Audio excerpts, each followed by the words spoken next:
योगाभ्यास का मतलब है ईश्वर से संबंधित तत्व ज्ञान को, आत्मा से संबंधित तत्व ज्ञान को,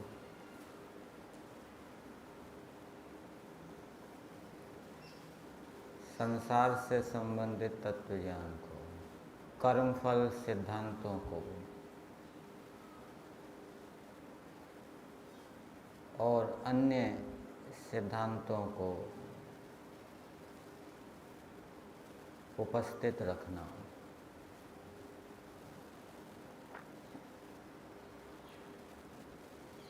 जब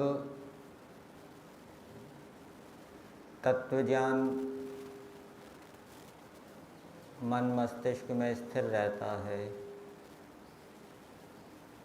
तब व्यक्ति क्लेशों से, दुखों से, तनावों से बचा रहता है।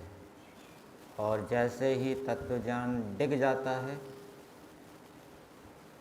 अपने स्वरूप को भूल गया,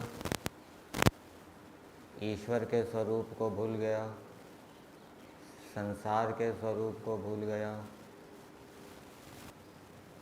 शरीर अनित्य है इसको भूल गया, आत्मा अजर अमर है इसको भूल गया, ईश्वर क्षतिपूर्ति करने वाला है इसको भूल गया। भूलते ही शत्रुओं का आक्रमण हो जाता है, क्लेशों का आक्रमण हो जाता है। तो तत्वज्ञान इन विषयों से संबंधित कैसे स्थिर रहे, उसका क्या उपाय है?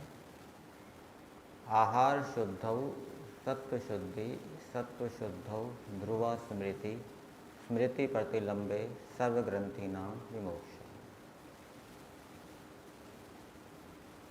जो भी हमने पढ़ा है आज तक स्वाध्याय के रूप में, जो भी हमने सुना है सत्संग के माध्यम से, जो भी हमने ईश्वर का ध्यान किया है इतने समय तक, वो कब उपस्थित रहेगा?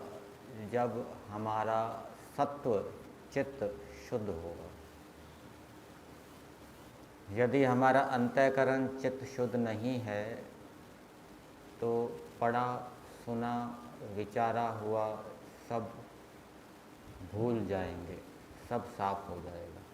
और उसके साफ होते ही तनाव, दुख, क्लेशों का आक्रमण शुरू हो जाएगा। तो उसका उपाय है आहार शुद्ध हो। मनुस्मृति के अंदर एक श्लोक आता है, सर्वेषामेव शौचानाम अर्थ शौचम परम स्मृतम। सबसे बड़ी पवित्रता किसकी है? धन की पवित्रता। जो हम खा पी रहे हैं, सुविधाओं का उपभोग कर रहे हैं, यदि हम न्याय युक्त भोग कर रहे हैं, धर्म पूर्वक भोग कर रहे हैं, तब तो हमारा चित्त सात्विक रहेगा। और यदि अन्यायपूर्वक भोग कर रहे हैं, अधर्म पूर्वक भोग कर रहे हैं, तो अंतःकरण मलिन हो जाएगा।